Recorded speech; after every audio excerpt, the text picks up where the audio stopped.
انما المؤمنون اخوة.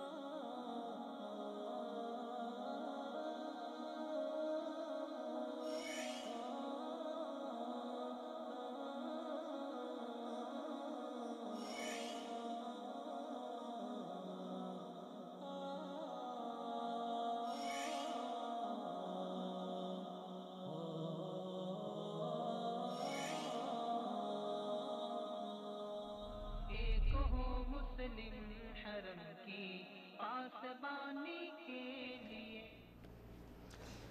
السلام علیکم ورحمۃ اللہ وبرکاتہ. ناظرین، پروگرام ایک ہوں مسلم کے ساتھ آپ کا میزبان عبداللہ عالم زیب حاضر خدمت ہے. ناظرین کرام، آج کے پروگرام میں ہم انتہائی اہم دو موضوعات پہ بات کریں گے. ایک پاکستان کے سرکاری اور نیم سرکاری اداروں میں بس اوقات ایسے انکشافات سامنے آتے ہیں، ایسے دردناک واقعات سامنے آتے ہیں جن کی وجہ سے پورا ادارہ بدنام ہو جاتا ہے. ہوتے دو چار افراد ہیں، کالی بھیڑیں وہ مخصوص ہوتی ہیں، لیکن ان کی وجہ سے پورے ادارے کے اوپر ایک ٹھپا لگ جاتا ہے. اور جب ایک سرکاری ادارہ بدنام ہو جائے تو اس سے پوری قوم کا سر شرم سے جھک جاتا ہے. اور جب ایسی صورتحال عالمی منظرنامے کے سامنے آ جاتی ہے تو اس سے ملک کی بدنامی ہوتی ہے. دوسرا جو موضوع وہ اس سے بھی انتہائی اور زیادہ اہم ہے، وہ یہ ہے کہ ہمارے مسلمانان عالم جہاں کہیں بھی ہیں ان کے دل حرمین شریفین کے ساتھ دھڑکتے ہیں. ہر مسلمان کی یہ خواہش ہوتی ہے کہ وہ حج کے لیے، عمرے کے لیے، زیارت کے لیے وہاں چلے جائیں. ناظرین کرام، مسجد جانا اس کے آداب ہوتے ہیں، اور پھر خاص کر مسجد حرام اور مسجد نبوی صلی اللہ علیہ وسلم، وہاں جانے کے لیے تو انسان کو تمام وہاں جانے کے جو آداب ہیں ان کو ملحوظ خاطر رکھنا چاہیے. لیکن بحیثیت انسان غلطی ہو جاتی ہے، کوتاہی ہو جاتی ہے، لا علمی سے یا لاشعوری سے یا پتہ نہیں ہوتا. بعض اوقات ہمارے مسلمان بہن بھائی اور خاص کر ہمارے پاکستانی جب وہاں تشریف لے جاتے ہیں تو ان سے کچھ ایسی غلطیاں سرزد ہوتی ہیں جو نہیں ہونی چاہیے، جن کا خیال رکھنا انتہائی ضروری ہے. آج ان کوتاہیوں کا ہم تذکرہ بھی کریں گے، ان سے اپنے ناظرین کو آگاہ بھی کریں گے، اور ایک میسج اپنے تمام مسلمانوں کو، کیونکہ امید ہے کہ ہر کوئی یہاں پہ آئے گا، ان کو ایک میسج دیں گے کہ یہاں پہ آ کے کن باتوں کا خیال رکھنا ہے. دو موضوعات ہیں، دونوں موضوعات پہ بات کرنے کے لیے اسٹوڈیو میں مہمان تشریف فرما ہیں جناب جہان زیب منہاج صاحب. بہت شکریہ جہان زیب صاحب. ناظرین، پہلے موضوع پہ بات کرنے کے لیے سیاسی لیڈر محترمہ مسرت احمد زیب صاحبہ MNA ہیں پی ٹی آئی کی سوات سے، وہ ہمارا ساتھ دیں گی. اور دوسرا جو موضوع ہے اس میں ہم دینی اور معاشرتی ذمہ داریوں سے آپ ناظرین کو آگاہ کریں گے. اس حوالے سے جو دوسرے مہمان ہوں گے وہ اردو ترجمان ہیں مسجد نبوی صلی اللہ علیہ وسلم کے، جناب شفقت محمود مغل صاحب، وہ ہمارا ساتھ دیں گے. آپ ناظرین کا بھی شکریہ، تمام مہمانان گرامی کا بھی بہت شکریہ. آپ ناظرین ہمیں فیس بک پہ لائیو دیکھ سکتے ہیں، اپنے آراء، اپنے کمنٹس سے ہمیں آگاہ کریں. جی جہان زیب صاحب، سب سے پہلے ہم بات کرتے ہیں اداروں کے حوالے سے. ادارے، ہم کسی ادارے کو ہٹ نہیں کر رہے، نہ تنقید کر رہے ہیں، سب ہمارے لیے محترم ہیں. لیکن بس اوقات ایسا ہوتا ہے کہ ایک تو یہ بات ہے کہ جب ادارے کی بات کی جاتی ہے تو لوگ اس سے ایک مخصوص ذہنیت جو ہے نا وہ لے لیتے ہیں، لیکن ہم فوج کا ادارہ لیتے ہیں. لیکن ہم آج بات کر رہے ہیں زیادہ تر فوکس اپنے جو قانونی، لیکن آپ اپنی بات کس طرح بھی کر سکتے ہیں کہ آج ہم بات کر رہے ہیں ان اداروں کے بارے میں جو ناکارہ ہیں. فوج ہمارا وہ ادارہ ہے کہ جو سب سے بہترین کارکردگی دے رہا ہے. بالکل. لیکن اس میں جو سر فہرست ادارہ آتا ہے وہ قوم کے جو محافظ ہیں، پولیس، یقیناً ان کی قربانیاں ہیں ملک و ملت کے لیے. لیکن بعض غلطیاں ایسی سرزد ہو جاتی ہیں جن کی وجہ سے بدنام ہو گئے ہیں، پتہ نہیں کیا وجہ ہے. تو کیا سمجھتے ہیں جب ایسی صورتحال ہو کہ 2-4 افراد کی وجہ سے ادارے کے اوپر ایک ٹھپا لگ جائے تو اس کا ازالہ کیسے ممکن ہے؟ بسم اللہ الرحمن الرحیم۔ سب سے پہلے تو عبداللہ صاحب، پولیس کے ادارے کی جگہ پہ ہم بات کریں تو پاکستان ہمیں یاد رکھنا چاہیے کہ پاکستان ایک ایسی اسٹیٹ ہے جہاں پہ سب سے پہلے ہم جو اپنی فرسٹ انفارمیشن کرائم جو FIR ہوتی ہے، فرسٹ انفارمیشن رپورٹ جو ہے وہ پولیس کے پاس درج کرواتے ہیں۔ پولیس اسٹیٹ ہم اسے کہہ سکتے ہیں، پولیس کنٹرول کرتی ہے ہماری اسٹیٹ کو، اور سب سے پہلے جو کوئی بھی جرم ہوتا ہے تو وہ جب وہ پولیس کسی جگہ پہ ناکام ہوتے ہے تو پھر فوج آتی ہے۔ پھر دوسری بات آپ نے کہی کہ 2-4 افراد، شاید آپ پولیس والوں کی ہمدردی میں ایسے بول گئے ہیں، یاد رکھیے گا کہ 2-4 افراد کی نااہلی کی وجہ سے کبھی ادارے بدنام نہیں ہوا کرتے۔ ادارے تب بدنام ہوتے ہیں جب اس میں نااہل، نالائق اور نکھٹو لوگوں کی تعداد جو ہے وہ 70% سے اوپر چلی جاتی ہے۔ تیسری بات یہ ہے کہ پولیس کا جو ادارہ ہے اس میں کسی بھی ادارے کے لیے سب سے ضروری ہوتا ہے کہ اسے پراپر ٹریننگ دی جائے، انہیں ان کا مشن بتایا جائے، انہیں اپنا مقصد بتایا جائے کہ آپ نے کرنا کیا ہے۔ ہمارے ہاں ٹریننگ کا فقدان ہے، قانون سازی کا فقدان ہے، اور جیسے کہ کل چیف جسٹس صاحب نے بھی کہا کہ میرا کام ہے انصاف مہیا کرنا قانون کے آئین کے مطابق، اور آئین اور قانون بنانا جو ہے نیشنل اسمبلی کا کام ہے، اور نیشنل اسمبلی نے آج تک جو سب سے زیادہ جس ٹاپک کو یا جس چیز کو، جس ادارے کو پاکستان میں اگنور کیا وہ عدلیہ ہے اور وہ پولیس سے ہے۔ اب ہمارے پاس پولیس کے کچھ لا ایسے ہیں جو 1939 یا 1918 سے بنے ہوئے ہیں، انگریز کے دور کے بنے ہوئے ہیں، ان میں تبدیلی نہیں، جو ابھی تک چلتے آ رہے ہیں، ان میں تبدیلی نہیں کی گئی۔ ہماری وراثت کے قانون جو ہیں وہ 1918 سے چلے آ رہے ہیں، ان میں تبدیلی نہیں کی گئی۔ بے شمار قوانین ایسے ہیں، جب ہم کسی بھی ادارے کی تباہی اور بربادی کا ذکر کرتے ہیں یا رونا روتے ہیں تو اس کے پیچھے ہمارے حکمران نکلتے ہیں۔ یہ ہمارے جو عوامی لیڈر بننے کے چکر میں جو ارسطو اور افلاطون ہمارے سروں پر، سیاسی ارسطو اور افلاطون مسلط ہیں، یہ نکلتے ہیں۔ اب دیکھیں، رائے بینڈ کی ہم بات کر لیں، میاں نواز شریف صاحب کے پاس مریم نواز کہتی ہیں میرے دادا جو تھے وہ جدی پشتی امیر آدمی تھے۔ اگر آپ جدی پشتی امیر ہیں تو آپ امارت کا ایک اصول تو واضح کریں۔ آپ یہ کہیں کہ ہم گورنمنٹ آف پاکستان سے تنخواہ نہیں لیتے، وزیر اعظم کی تنخواہ جتنی بنتی ہے وہ آپ نہیں لیتے، لیکن آپ وزیر اعظم ہاؤس استعمال کرتے ہوئے وہاں کہیں آپ کہ یہاں پہ جتنے ذاتی اخراجات ہوں گے میں اپنی جیب سے دوں گا، حکومت پاکستان کے خزانے سے۔ ایک مثال قائم کرنی ہے نا، آپ ایک مثال قائم کریں۔ کل جب چیف جسٹس نے نوٹس لیا تو ہماری تو عبداللہ صاحب آپ کو کیا بتائیں کہ حیرت کی انتہا نہیں رہی۔ میری خود میں ذاتی طور پہ بڑا ہی مجھے ایک جھٹکا لگا ہے میں یہ دیکھ کے کہ جو رائے بینڈ محل کے اندر CCTV کیمراز لگے ہوئے ہیں وہ بھی حکومت پنجاب کے خرچے سے لگے ہوئے ہیں۔ عجیب۔ میاں محمد نواز شریف محمد مسکین جو ہے اتنے مسکین آدمی ہیں کہ ان کے پاس اتنے پیسے نہیں ہیں کہ جو CCTV اپنے گھر کی سیکیورٹی کے لیے CCTV ہے وہ کم از کم اپنی جیب سے لگا لیں۔ اسے اب ہم جہالت کی انتہا کہیں، گھٹیا پن کی انتہا کہیں، یا کچھ اور نام دیں، اس میں مجھے سمجھ نہیں آتی۔ کیونکہ ہم دیکھیں، میں اور آپ جب بھی ہم بات کرتے ہیں ہم میاں محمد نواز شریف صاحب کہتے ہیں، ہم عمران خان صاحب کہتے ہیں، ہم زرداری صاحب کہہ کے بلاتے ہیں، ہم فضل الرحمان صاحب کہہ کے بلاتے ہیں، لیکن ان صاحبوں نے کبھی بھی عوام کے حقوق کے لیے سوچا ہی نہیں، کبھی ان صاحبوں نے عوام کی بہتری کے لیے سوچا ہی نہیں۔ ان صاحبوں نے عوام سے ہمیشہ جھوٹے وعدے کیے۔ 2008 کے الیکشن میں ہم نے دیکھا کہ میاں نواز شریف نے کہا کہ مجھے اس دفعہ لے کے آئیں میں ملک سے اندھیرے مٹاؤں گا، پھر انہوں نے 2013 میں کہا مجھے لے کے آئیں میں ملک سے اندھیرے مٹاؤں گا، اب 2018 میں پھر کہہ رہے ہیں مجھے لے کے آئیں میں ملک سے اندھیرے مٹاؤں گا۔ یہ 3 ادوار تو ہم نے اپنی آنکھوں سے دیکھ لیے، یہ 3 ادوار تو ہم نے اپنی سوچ سمجھ اور شعور کے زمانے میں جا کے دیکھ لیے کہ میاں صاحب نے 3 حکومتیں انہوں نے، اور پنجاب میں میگا انفراسٹرکچر انہوں نے کھڑا کر دیا۔ محترمہ کلثوم نواز صاحبہ بیمار ہوتی ہیں تو انہیں جا کے لندن کے اسپتالوں میں ان کا علاج کرواتے ہیں۔ پنجاب میں یہ اپنے 32 سالہ دور اقتدار میں کوئی ایسا ہسپتال نہیں بنا سکے جہاں یہ محترمہ کا علاج کروا سکیں، اور پھر یہ وہاں کے لندن کے اسپتالوں سے جا کے وہاں پہ یہ تصویریں شو کرتے ہیں اور کہتے ہیں ماما بیمار ہیں۔ جب ماما وہاں لگژری بیگز خرید رہی تھی وہ عوام کو آپ نے نہیں بتایا، جب ماما وہاں پہ لگژری گلاسز خرید رہی تھی وہ آپ نے عوام کو نہیں بتایا۔ 15 لاکھ کا پرس محترمہ نے لیا لندن سے، 5 لاکھ کے چشمے محترمہ نے لیے، 5 لاکھ کی شال محترمہ نے لندن سے لی، وہ کبھی نہیں عوام کو آپ نے بتائی۔ اب محترمہ بیمار ہو گئی تو آپ روز ان کی تصویر لگاتی ہیں، تب مجھے اس پہ کوئی اعتراض نہیں ہے، ماں کی تصویر ہر بیٹی لگاتی ہے۔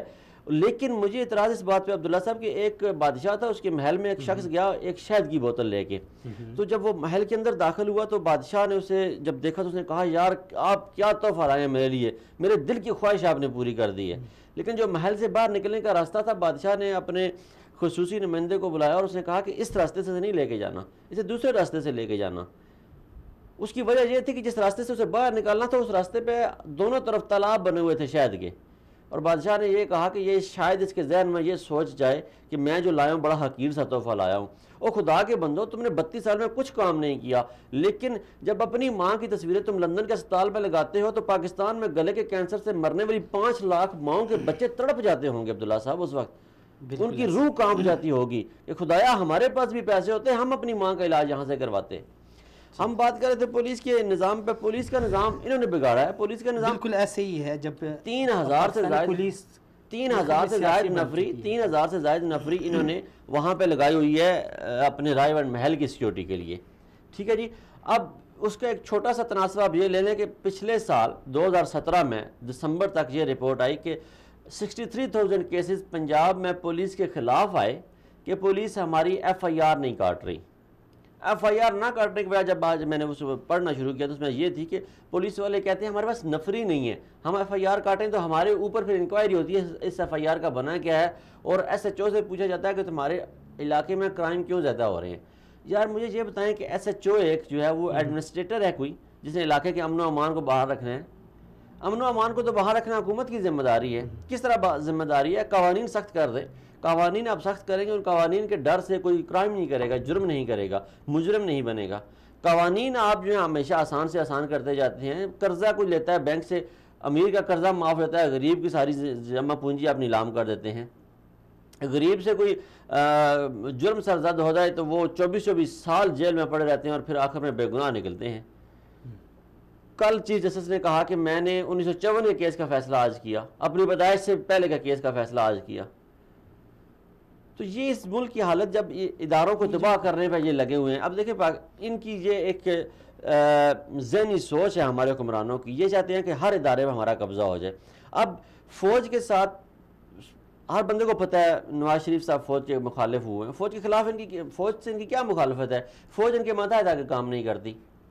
فوج اگر ان کے ماتحت کام کرنا شروع ہو جائے تو فوج کا بھی سجن جندال جو ہے وہ دوست بن جائے، فوج کا بھی مودی یار بن جائے، فوج کا ایشو ہی نہ رہے کشمیر، فوج کی جنگ ہی نہ رہے انڈیا کے ساتھ، انڈیا جو مرضی کرتا رہے. تو فوج وہ چاہتے ہیں کہ فوج بھی ہمارے انڈر آ جائے اور پھر فوج سے ہم اپنی مرضی سے فیصلے لیں، ہم اپنی مرضی کے مطابق اسے استعمال کریں، ہم اپنی مرضی کے مطابق اسے یوز کریں. جہاں دل ہمارا کرے فوج کو ہم ایک ڈمی سا ادارہ بنا کے رکھ دیں، اور پاکستان پہ ادھر سے افغانستان والے کہیں یہ خیبر پختونخوا ہمیں دے دو، ادھر سے بلوچستان ایران والے لے لیں، پنجاب کا آدھا حصہ وہ لے لیں، انڈیا والے، چائنا آدھا گلگت لے لے. بات اللہ خیر صلی اللہ، باقی ہمارے پاس جو بچے اس میں ہم اپنی بادشاہت کرتا رہیں، سونی ہون گلیاں وچ ملتا جار پھرے.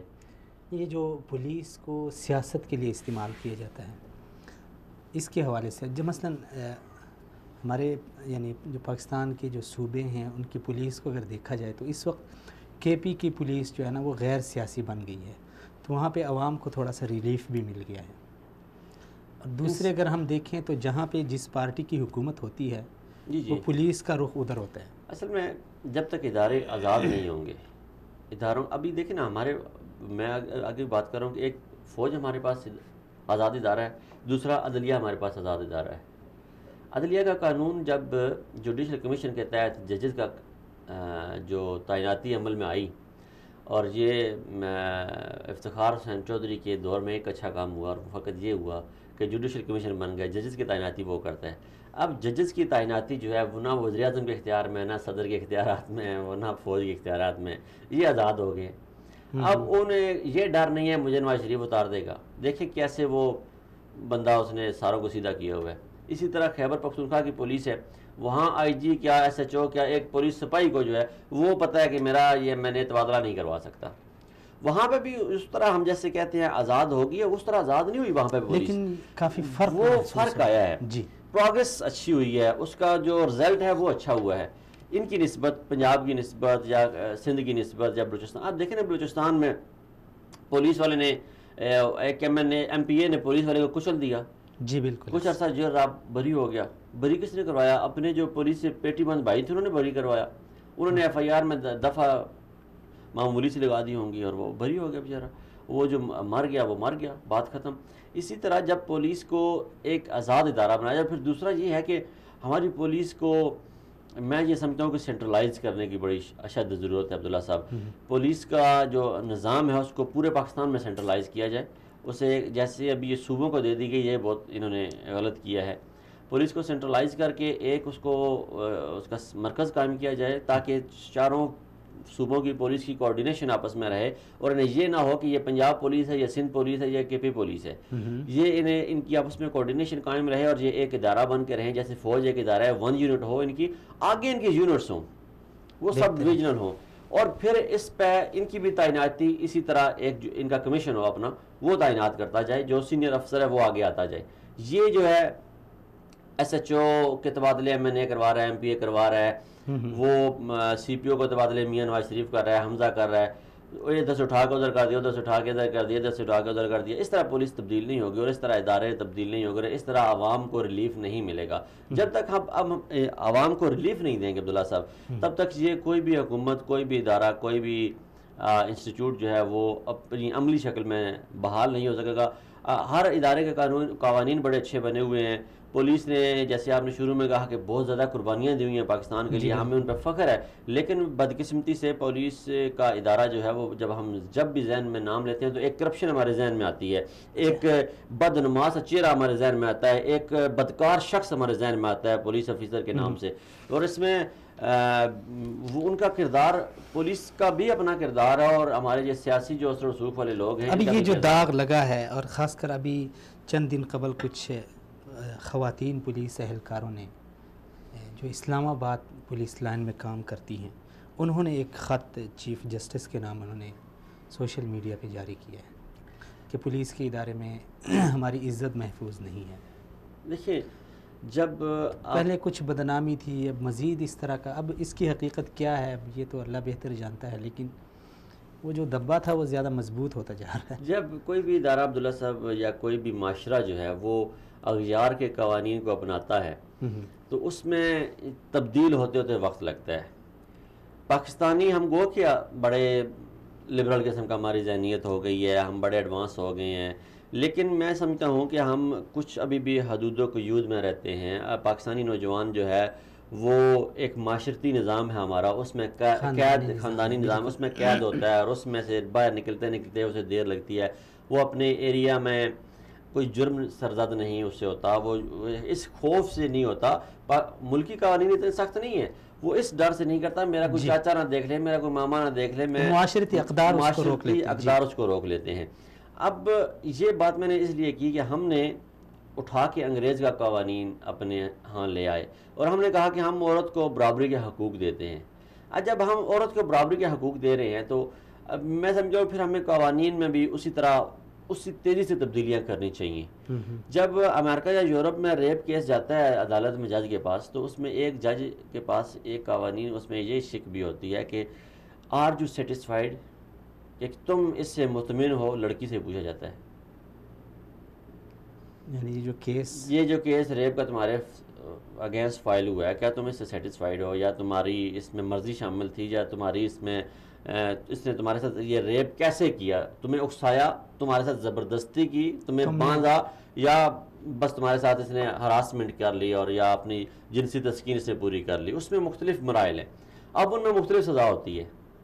اب پاکستان میں جیسے وہ ان بیٹیوں کا, بہنوں کا, میں نے وہ ایف آئی آر پڑھی, اور میں خود بیٹیوں والا ہوں, اس پہ کوئی دو رائے نہیں ہے کہ جب بھی کسی کے ساتھ ظلم ہوتا ہے, ناانصافی ہوتی ہے, دل میں درد اٹھتا ہے, ٹیس اٹھتی ہے.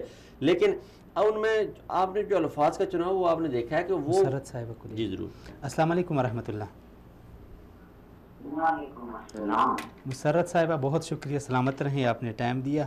مسرت صاحبہ ہم بات کر رہے ہیں کہ پاکستان کے ادارے ہیں, ان کے اوپر بہت ساری بدعنوانیوں کے الزامات ہیں, کرپشن کے الزامات ہیں. جس ادارے کو ہم لیں تو یعنی کچھ اچھا رزلٹ ہمیں نہیں ملتا. اس وقت ہم بات کر رہے ہیں خصوصاً پولیس کے ادارے کے حوالے سے. پولیس کا ادارہ جب نام لیا جاتا ہے تو ایک عجیب سا تصور ذہن میں آتا ہے، تو اس تصور کو جو پولیس کے حوالے سے ایک عام شہری کے ذہن میں آتا ہے، اس کو کیسے مٹایا جائے، کس طرح بہتری لائی جائے کہ یہ جو تصور ہو، یہ بھیانک تصور، یہ ہمارے ذہن سے مٹ جائے؟ تو پولیس جو ہے نا وہ ہماری فرنٹ لائن ہے، جی، فرنٹ لائن ڈیفنس ہے، تو ہمیں احترام کرنا چاہیے قانون کا. قانون تو یہ شروعات جو ہے یہ لیڈر سے ہوتے ہیں. لیڈر سے، جی، بہترین. If we follow the rules تو عوام بھی فالو کرتے ہیں. بہترین بہترین. رول ماڈلز تو ہم ہیں. جی. تو اگر ہم نہ کرے قانون کا احترام تو عوام کیوں کرے گا؟ درست کہا. مستر شہین صاحب، آپ کہہ رہی ہیں کہ رول ماڈل ہم ہیں جو M N A M P A ہیں جو عوام کو ریپرزینٹ کرتے ہیں نیشنل اسمبلی میں. تو جو رپورٹ ہمارے سامنے پڑی ہوئی اس میں ہمیں یہ پتہ چلتا ہے کہ 400 پارلیمنٹیرین جو ہیں جو موجودہ اور جو جا چکے ہیں اپنے عہدے سے دستبردار ہو چکے ہیں، ان کے پاس سب سے زیادہ سیکیورٹی تھی پاکستان میں. ہوٹر والی گاڑیاں آپ لوگوں کو، میں آپ کو اسپیشلی نہیں کہہ رہا، آپ کو پتہ ہے آپ کے ساتھ جو کولیگز ہوتے ہیں نیشنل اسمبلی میں یا پروونشل اسمبلی میں، آپ ہمیں بھی کہہ دیجئے گا، اس میں شامل کر دیجئے گا. حالانکہ آج تک ہم نے پروٹوکول استعمال کیا. آپ کا یا آپ کے خاندان کے بارے میں پر اس کے باوجود جانتے ہیں، آپ کا بڑا نام ہے اور آپ اس کے باوجود میں اپنے آپ کو گارانٹی ہوں کیونکہ میں بھی ایک لیجسلیٹر ہوں. جی جی. تو یہ جو ہوٹر پر میرے بارے میں آپ یہ کہہ سکتے ہوٹر لیجسلیٹرز کو چھوڑے، میں سوات کے بارے میں آپ کو بتا دیتی ہوں کہ یہاں پہ تو ان کے بھائیوں کو بھی سیکیورٹیز، ایم پی اے، سٹنگ ایم پی ایز اور ایم این ایز اور ان کے خاندان کو یہ نوازشات ہوتی ہیں. اس پہ میں نے بارہا ٹویٹ کیا ہے، بارہا میں نے اعتراض کیا ہے. جب میں خان صاحب کے ساتھ تھی اس وقت بھی میں اعتراض کرتی تھی. نہیں، آپ کیا کہہ رہی ہیں کہ پاکستان تحریک انصاف کی حکومت نے اپنے ایم پی ایز کے بھائی کو بھی آگے سیکیورٹی دی ہوئی ہے؟ جی بالکل دی ہوئی ہیں. تو یہ وہ تبدیلی، یہ تو کہتے تھے ہمارا صدر وزیر اعظم جو ہے پروٹوکول نہیں لے گا، تو آگے بھائیوں تک دے دی انہوں نے. ارے بھائی، ہاتھی کے دان کھانے کے اور دکھانے کے اور ہوتے ہیں. اچھا چلیں ٹھیک ہے. کیسے میں ہمیشہ صاف اور کھری بات کرتی تھی، اس وجہ سے پارٹی میں میرے بارے میں ان کو بہت وہ تھا کہ یہ بہت زیادہ بدتمیز ہے. نہیں، آپ کا جو سیاسی بیک گراؤنڈ ہے اور آپ ماشاءاللہ خود ایسے خاندان سے ہیں اور باقی جو کچھ بھی ہے، آپ یہ کیا ہمیں بتانا پسند کریں گے کہ جو خیبر پختونخوا میں پولیس کی تبدیلی ہے وہ کہاں تک پہنچی ہے؟ کیونکہ ہم نے ہر بندے سے یہی سنا ہے کہ خیبر پختونخوا کی پولیس میں ابھی بہت ساری خامیاں ہیں لیکن باقی صوبوں کی پولیس سے بہتر ہو چکی ہے. میں آپ کو پولیس کے بارے میں نہیں ایک اور خبر دینا چاہتی ہوں اور آپ کے پروگرام کے توسط سے دینا چاہ رہی ہوں. جی جی ضرور. جی، میں چونکہ کامرس کمیٹی میں ہوں اور میں نے بہت زیادہ محنت کی ہے کہ یہاں سوات کا ٹی ڈیپ آفس فعال ہو جائے. ٹھیک ہے. الحمدللہ وہاں پہ اب گریڈ 19 آفیسر آ گیا ہے. ٹھیک ہے. کراچی سے ڈائریکٹرز آ گئے، انہوں نے زمین پسند کی. ٹھیک ہے. اور ای ڈی ایف سے اس کے لیے فنڈ بھی مختص کیا. ٹھیک ہے. فیڈرل گورنمنٹ نے. جی. صوبائی حکومت کا ایک کام تھا کہ اس زمین پہ سیکشن 4 لگا لے. ٹھیک ہے. وہ پٹواری اور تحصیلدار نے کہا کہ یہ زمین تو ساری کیا کہتے ہیں ہموار نہیں ہے. اچھا.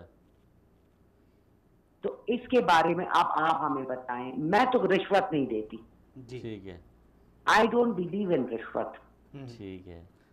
تو اگر تبدیلی ہے تو یہ تبدیلی ہے. بے شک میرے پاس ڈاکیومنٹس پڑے ہوئے ہیں with proofs. ٹھیک ٹھیک. آپ یہ تحقیق کر لیں. اگر میں جھوٹ بول رہی ہوں تو بے شک آپ کہیں کہ یہ بڑی جھوٹی ہے. چلیں جی، بہت شکریہ، بہت شکریہ. سلامت رہے آپ نے ٹائم. جی میں پوچھنے لگا تھا ان سے، ان کا نام ملالہ والے کیس میں بڑا اہم رہا ہے، تو وہ بھی سوال ہم کر لیتے ہیں ہمارے پاس یوں جی. تو چلے وہ کر لیں گے. ہاں، یہ عبداللہ صاحب، اب آپ کہہ رہے تھے پنجاب خیبر پختونخوا کی پولیس اچھی ہے باقی صوبوں سے، اب آپ اس پہ جواب دیں، میں تو اب کچھ نہیں کہوں گا۔ نہیں، ہم تو اصل میں وہاں کے ہیں نمین ٹھیک ہے، صاحب، یہ بھی تو وہاں کی ہیں، ان کی وہاں کی عمران ہیں، خان صاحب لیکن کی پرانی ساتھی ہیں۔ لیکن یہ تو ایک انسانی فطرت ہے، مثلا میری آپ کے ساتھ دوستی ہے، کسی وجہ سے کچھ چپکلش ہو جاتی ہے ایک بحیثیت انسان، تو پھر زندگی میں اگر کبھی اس طرح کا ایک موڑ آئے کہ مجھ سے کوئی جہان زیب کے بارے میں کچھ پوچھے گا تو یقیناً پھر آپ کو پتہ ہے کہ میرے کمنٹس کیا ہوں گے، یہ ایک فطرت ہے انسان کی۔ بہر کیف یہاں پہ ہم ایک چھوٹی سی بریک لے لیتے ہیں، ٹھیک ہے، بریک کے بعد آ کے ہم بات کرتے ہیں جو حرمین شریفین ہمارے عمرہ زائرین اور حجاج کرام جاتے ہیں وہاں کے حوالے سے اسپیشل اور خصوصی ہدایات جہان زیب صاحب کئی عرصے سے اس حوالے سے کالمز وغیرہ اور بلاگ وغیرہ بھی لکھ رہے ہیں، بہت ساری چیزیں جو انہوں نے خود دیکھی ہیں وہاں کے حاجیوں کے حوالے سے، ان کے مسائل کیا ہوتے ہیں، وہاں ان سے کیا کوتاہیاں ہو جاتی ہیں، اس حوالے سے ہمارے معاشرے میں علماء کرام کا طبقہ انہیں، یعنی جب وہ وہاں حجاج کرام کو ٹریننگ دیتے ہیں، عمرے کے لیے جو لوگ آتے ہیں ان کو یہاں بھیجا جاتا ہے، تو ان کو جو ٹریننگ دی جاتی ہے اس ٹریننگ میں ان کو کن چیزوں کو سکھانے کی ضرورت ہے، یہ ساری چیزیں ہم ڈسکس کرتے ہیں اس بریک کے بعد۔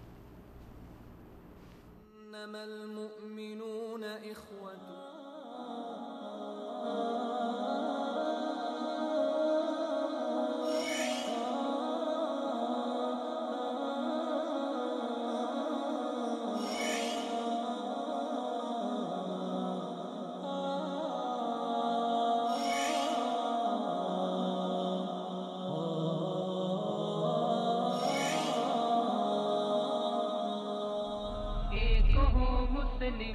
حرم کی پاسبانی کے لیے۔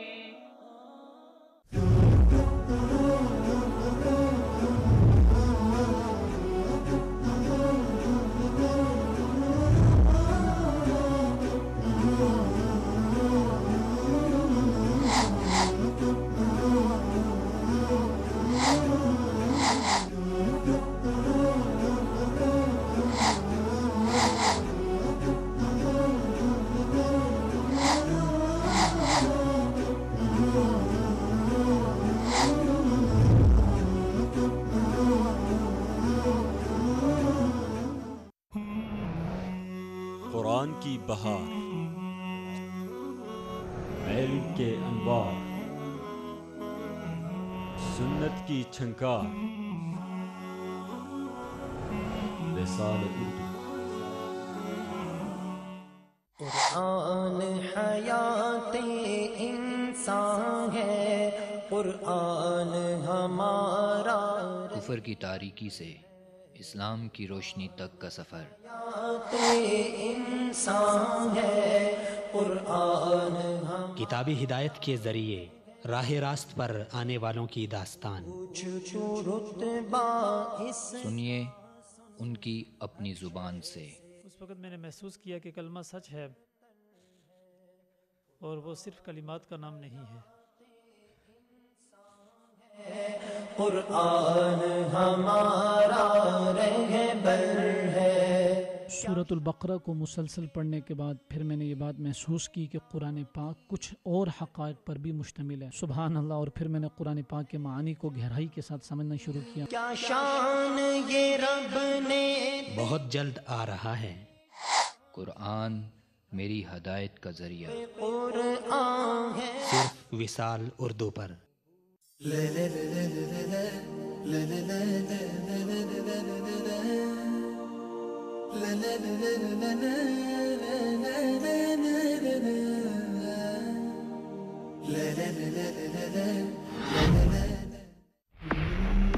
دین کی خدمت ہمارا عزم، ہمارا فرض۔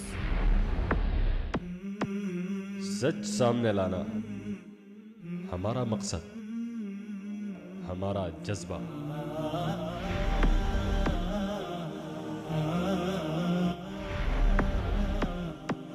اللہ کا حکم ہمارا ایمان، ہماری پہچان۔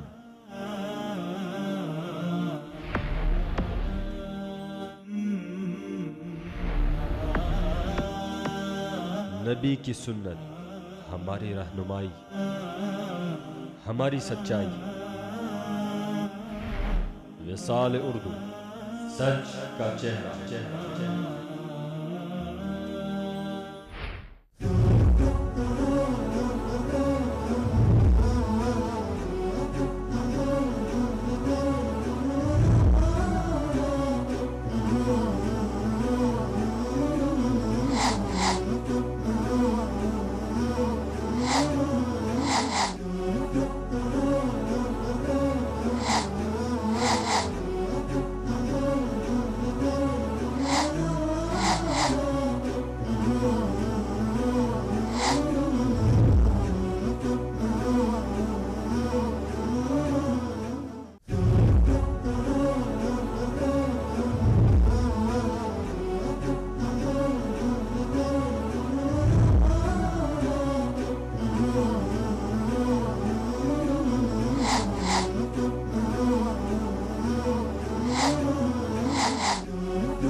ویلکم بیک ناظرین، ایک بار پھر آپ ناظرین کو خوش آمدید۔ ناظرین، پروگرام کے اس دوسرے سیشن میں ہم بات کریں گے کہ عورت ذات کو اللہ تعالیٰ نے ایک وقار دیا ہے، عزت دی ہے، اس کا وقار، اس کی عزت اس کے پردے میں ہے۔ پردہ مسلمان عورت کی شان ہے، وہ چاہے اپنے گھر میں ہو، گھر سے باہر ہو، لیکن جب ایک مسلمان عورت مکہ اور مدینہ کے سفر پہ جا رہی ہو تو اس وقت تو اس کو پردے کا انتہائی خاص خیال رکھنا ہوگا۔ ایک تو حج عمرہ کے دوران اس چیز کی زیادہ وہ محسوس ہوتی ہے، کمی محسوس ہوتی ہے۔ اس کا ہرگز مطلب یہ نہیں ہے کہ ہماری جو بہنیں ہیں، جو مائیں ہیں، وہ یہاں پہ اسی طرح ہی گھوم رہی ہوتی ہیں، لیکن دیگر ممالک کی بنسبت اگر ہم اس کا موازنہ کریں تو کافی کمی محسوس ہوتی ہے۔ اس حوالے سے بات کرتے ہیں شفقت محمود مغل صاحب سے۔ السلام علیکم ورحمۃ اللہ۔ وعلیکم السلام ورحمۃ اللہ۔ شفقت صاحب بہت شکریہ، سلامت رہیں، آپ نے ٹائم دیا۔ شفقت صاحب، بات کر رہے ہیں ہم مکہ اور مدینہ حرمین شریفین میں جب ہمارے بہن بھائی، خاص کر جو ہماری بہنیں جاتی ہیں تو وہاں پہ ایک چیز جو اکثر لوگ ہمیں میسج کرتے ہیں یا کال کرتے ہیں وہ اس حوالے سے بتاتے ہیں کہ وہاں پہ ہمارے جو پاکستانی بہنیں ہیں ان میں ایک چیز کی کمی زیادہ محسوس ہوتی ہے کہ وہاں پہ پردے کا اتنا خاص خیال نہیں رکھا جاتا، لباس ان کا وہی روایتی لباس ہوتا ہے جو پاکستان میں پہن کے وہ گھوم رہی ہوتی ہیں بازاروں میں، وہاں پہ بھی جا کے پھر اس میں کوئی تبدیلی نہیں آتی. تو آپ وہاں پہ ہوتے ہیں، مسجد نبوی کے ترجمان ہیں، آپ اردو ٹرانسلیٹر ہیں، تو اس حوالے سے آپ کے مشاہدات کیا ہیں اور کیا آپ ہمارے ناظرین کے ساتھ شیئر کریں گے؟ جی السلام علیکم. سب سے پہلے تو میں آپ سب کا شکر گزار ہوں کہ آپ نے مجھے موقع دیا، اور دوسری بات یہ ہے کہ جو احباب نے آپ کو جو میسیجز کیے ہیں، آپ سے رابطہ کیا ہے، جو باتیں آپ سے کی ہیں، وہ کافی حد تک ٹھیک ہیں.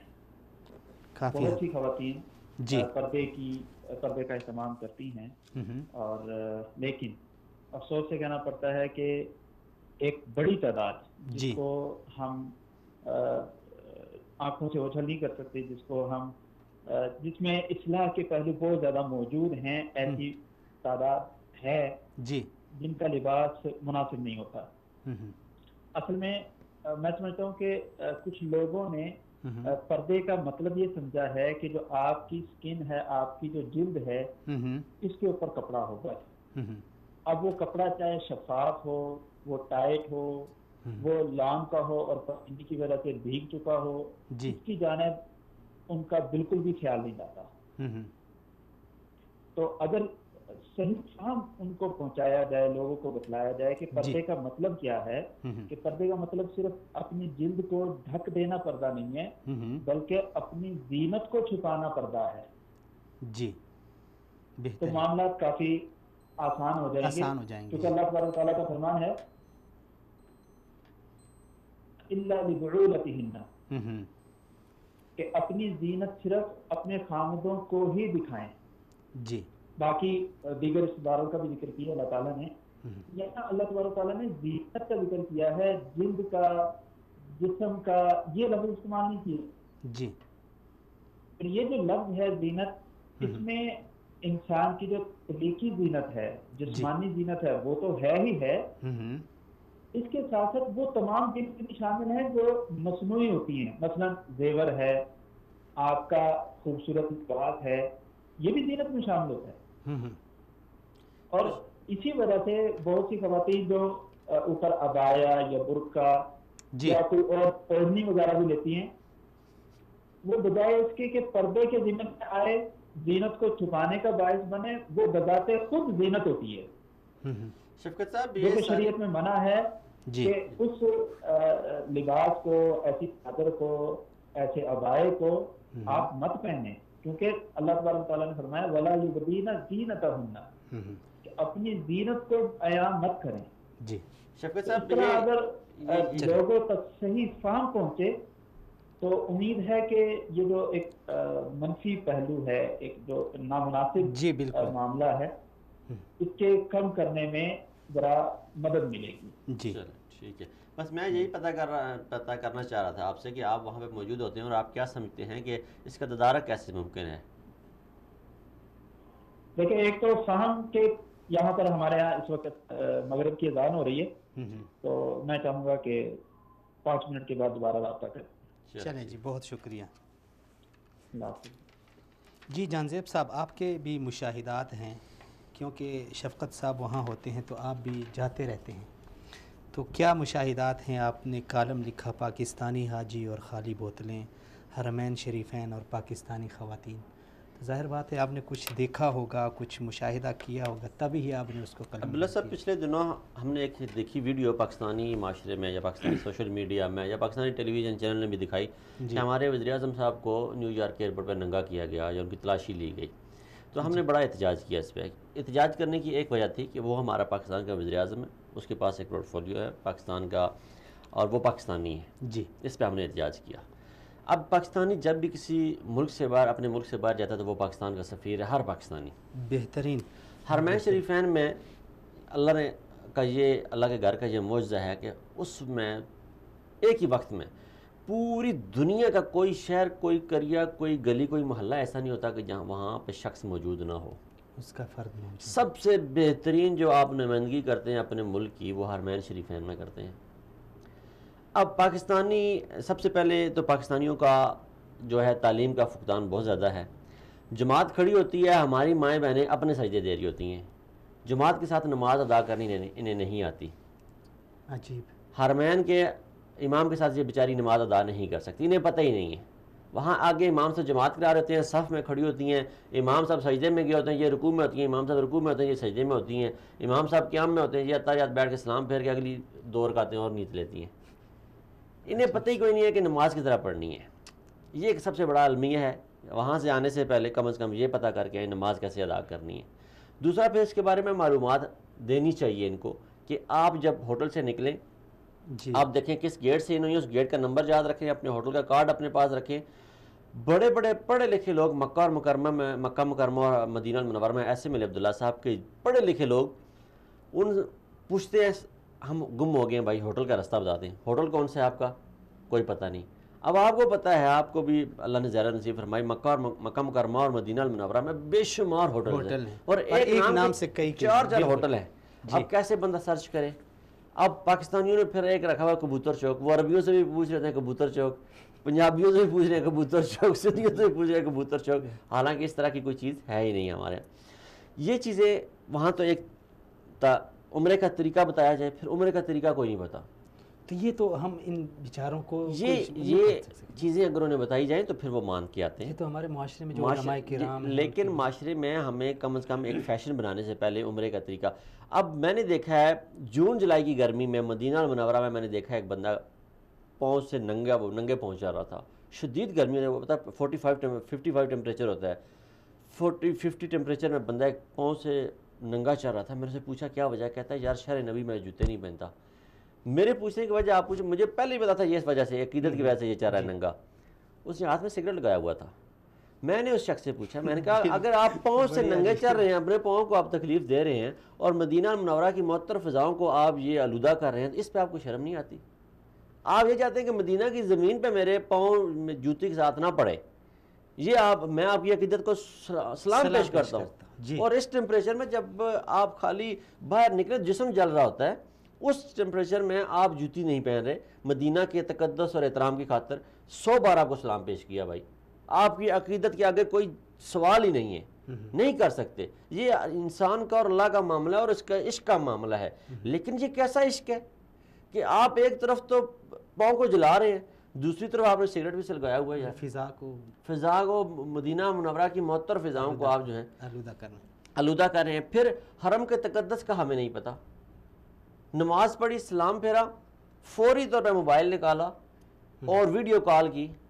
ویڈیو کال کرنے کا موسٹلی مقصد عبداللہ صاحب جو مجھے سمجھ آیا ہے وہ یہ ہے کہ اپنے عزیز و اقارب کو کال نہیں کی جاتی, اپنے دوست احباب کو کال کی جاتی ہے. میں ابھی روزہ رسول کے سامنے ہوں, میں ابھی کعبہ کے سامنے ہوں, تم بھی سلام پڑھ لو. اگر اس طرح سلام پڑھنا ہوتا تو سعودی ٹی وی چینل جو سعودی 1 اور سعودی 2 آتے ہیں, ایک پہ کعبہ آتا ہے, ایک پہ مدینہ آتا ہے, ساری دنیا وہیں بیٹھ کے پڑھتے رہے. آپ پاگلو یہاں کیوں آئے ہو؟ یعنی یہاں پہ آ کے اپنا وقت کو قیمتی مقدر. دیکھیں نا, اگر آپ کی وزیر اعظم اور صدر کے ساتھ ملاقات ہو, آپ وہاں جائیں, اپنا مدعا بیان کیے بغیر آپ وہاں سے موبائل نکالیں اور وہاں سے ویڈیو کال کریں اور اپنے کزن سے کہیں یہ میں صدر کے سامنے بیٹھا ہوں, تو بات کر لے. That's not fair. یہ عقیدت صدر کی عقیدت اور پروٹوکول کے خلاف ہے. اگر صدر کے پروٹوکول کے خلاف ہے تو رب کعبہ کے جب آپ سامنے حاضر ہوتے ہیں تو کیا اس کے پروٹوکول کے خلاف نہیں؟ جب نبی پاک صلی اللہ علیہ وسلم کے سامنے آپ روزے پہ حاضری دینے جاتے ہیں, قبر مبارک پر سلام پڑھ رہے ہیں, اور نبی پاک صلی اللہ علیہ وسلم نے فرمایا کہ قبر پہ آ کے جو سلام پڑھے گا اس کا جواب میں خود دوں گا. جب نبی پاک صلی اللہ علیہ وسلم آپ کی باتیں سن رہے ہیں, آپ کا سلام سن رہے ہیں, آپ کے سلام کا جواب خود دے رہے ہیں, تو اس وقت آپ اپنا موبائل نکال کے اور دوسروں سے کہہ رہے ہیں بات کر لو. یہ عقیدت کے خلاف ہے, احترام کے خلاف ہے. اور یہ جو پردے کے حوالے سے جو میں نے سوال تیسری بات جو ہے وہ آتی ہے خواتین کا معاملہ جو ہے. خواتین ہماری پاکستان میں عمرے پہ آنا, میں سمجھتا ہوں اللہ معاف کرے, اللہ معاف کرے, میں غلط بھی کہہ سکتا ہوں, میں انسان ہوں, ایک فیشن بنتا جا رہا ہے. عبداللہ صاحب ایک آسان اور سستی ترین آپ کے پاس آؤٹنگ کا ذریعہ بن گیا عمرہ. دنیا کے کسی ملک میں بھی یہ سہولت نہیں ہے. آپ جائیں وہاں پہ 1 لاکھ روپیہ دیں, 3000 ریال سعودی بنتے ہیں, 1 لاکھ روپیہ آپ جمع کروائیں, 15 دن کا آپ کو پیکیج, اس میں ایئر ٹکٹ بھی آپ کو مل گیا, اس میں آپ کو 15 دن کا ہوٹل کا سٹے بھی مل گیا, مکہ مدینہ کی ٹرانسپورٹیشن بھی مل گئی, اور آپ نے عمرہ بھی کر لیا. ٹھیک ہے, بہترین. بچوں کو گرمیوں کی چھٹیاں ہوئیں,